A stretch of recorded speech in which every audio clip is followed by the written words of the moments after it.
आराम से रहता था। उसे अपनी सफलता पर बहुत गर्व था। धीरे धीरे वह उस सफलता का अभ्यस्त हो गया। उस कुछ ही दिन बाद उसे लगने लगा कि वह ज़मीन उसके लिए काफ़ी नहीं है। यदि उसके पास कुछ और ज़मीन होती तो क्या होता। ये मनुष्य का स्वभाव है कि उसको जितना मिल जाता है उससे ही अधिक पाने की कामना करने लगता है। अब दीना आराम से कहते रहने लगा, क्योंकि उसे अपनी सफलता पर बहुत मान था, गर्व मान था। धीरे धीरे सफलता का वह अभ्यस्त हो गया। अभ्यस्त मीन होता है कि आदी हो गया सफलता का, कि मैं और अच्छा, मेरे पास और पैसा आए और मैं ज़्यादा सफल हूँ।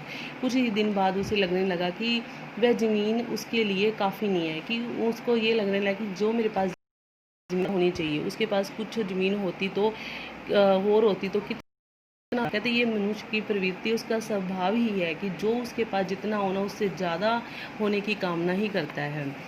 कुछ दिन बाद वह एक सौदागर दीना के घर आकर ठहरा। दोनों में व्यापार की बात होने लगी। बातों ही बातों में सौदागर ने दीना को बताया कि वह नदी के उस पार से आ रहा है।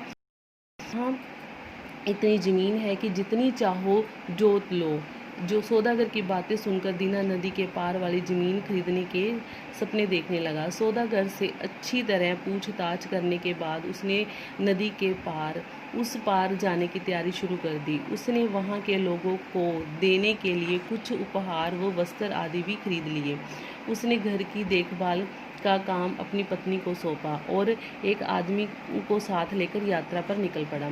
अब कुछ दिन बाद सौदागर दीना के घर आकर ठहरा और दोनों में व्यापार की बातें होने लगी। और बातों ही बातों में सौदागर ने ये बताया कि नदी के उस पार इतनी ज़मीन है कि जितना चाहो जोत लो। जोत मीन उस पर खेती कर सको। और जो सौदागर की बातें सुनकर दीना नदी के पार वाली ज़मीन खरीदने के लिए सपने देखने लगा। सौदागर को से अच्छी तरह पूछताछ करने के बाद उसने तैयारी शुरू कर दी और वहाँ के लोगों के लिए उपहार मीन तोहफे में उपहार ले गए और वस्त्र कपड़े आदि खरीद लिए और घर का सारा काम अपनी पत्नी को सौंपा और उस आदमी को लेकर यात्रा पर चले गए। 7 दिन बाद दीना उस जगह पहुंचा। उसने वहां पहुंचकर देखा कि नदी के किनारे बहुत सी ज़मीन खाली पड़ी है। वहां के लोग बहुत सीधे और सरल स्वभाव के थे। वह लोग खेती नहीं करते थे। उनकी जीविका का आधार पशुपालन और शिकार था। दीना ने उन्हें उपहार और वस्त्र आदि देकर उन्हें अपना परिचय दिया और अपने आने का उद्देश्य भी उन्हें बता दिया। 7 दिन बाद दीना उस जगह उसने वहां पहुंचकर देखा कि नदी के किनारे बहुत सी ज़मीन खाली पड़ी हुई है। लोग बहुत से सीधे सरल मीन स्वभाव के हैं, बहुत सीधे स्वभाव के हैं, सिंपल जो है। वह लोग खेती नहीं करते। उनकी जीविका मीन है, जीवन का निर्वाह है, जो उनकी आमदन है उसका आधार पशुपालन है। वो जो है पशु पालते हैं और उससे ही पैसे कमाते हैं।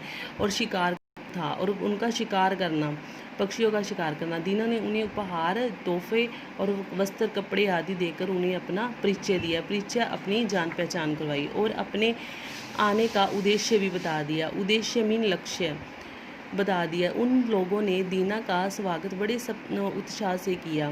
उसे सबसे अच्छे डेरे में से जाकर बैठाया और उसके सम्मान में शानदार दावत दी। दीना ने कहा, मैं आपकी ज़मीन देखकर बहुत खुश हूँ। हमारे यहाँ ज़मीन की कमी है और वह आपकी ज़मीन की तरह उपजाऊ भी नहीं है।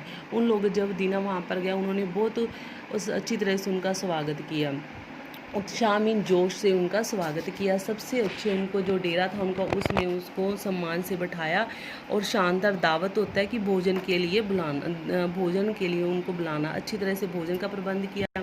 और दीना ने कहा कि आपकी ज़मीन बहुत अच्छी है, मैं खुश हूँ क्योंकि हमारे यहाँ आपकी ज़मीन जैसी उपजाऊ ज़मीन नहीं है।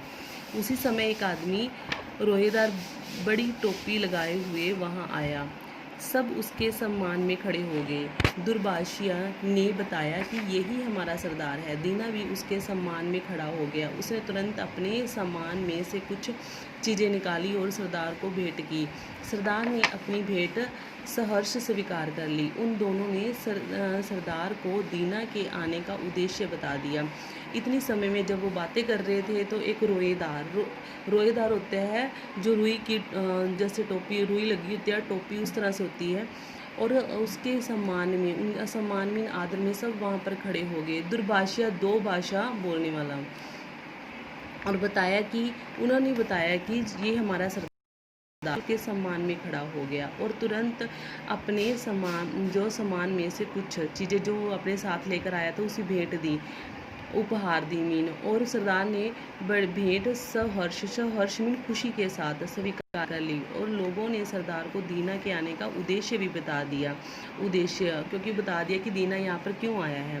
अपने साथियों की बात सुनकर सरदार ने दीना से कहा, हमारे यहाँ ज़मीन की कोई कमी नहीं है, तुम जितनी चाहो उतनी ज़मीन अपनी पसंद की ले लो। दीना ने कहा, मैं चाहता हूँ कि मैं जो ज़मीन लूँ कस्बे की अदालत में उसकी पक्की लिखा पढ़ी हो जाए। जब सरदार ने दीना की ये शर्त मान ली तब दीना ने पूछा, मुझे ये ज़मीन किस भाव मिलेगी? सरदार ने उत्तर दिया, 1000 रुपया प्रतिदिन।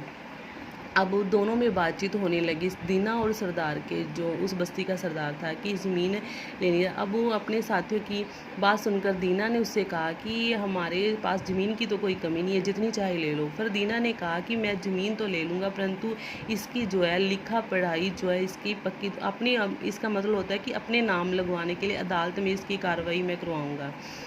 तब सरदार ने दीना की ये शर्त मान ली और दीना ने पूछा कि मुझे ये ज़मीन किस भाव मिलेगी? तो उन्होंने कहा कि हर रोज़, प्रतिदिन मीन हर रोज़ 1000 रुपया।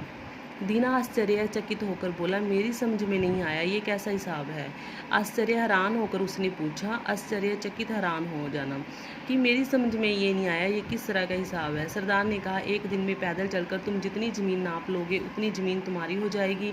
एक दिन का मूल्य तुम्हें ये 1000 रुपया देना होगा, परंतु मेरी एक शर्त और भी है। जिस जगह से सूर्य उदय के समय तुम ज़मीन नापने चलोगे, सूर्यास्त के समय उस समय जगह पर तुम्हारा वापस पहुंचना अनिवार्य होगा, अन्यथा उस दिन तुम्हें कोई ज़मीन नहीं मिलेगी। इसके अतिरिक्त तुम्हारा 1000 रुपया भी जब्त कर लिया जाएगा।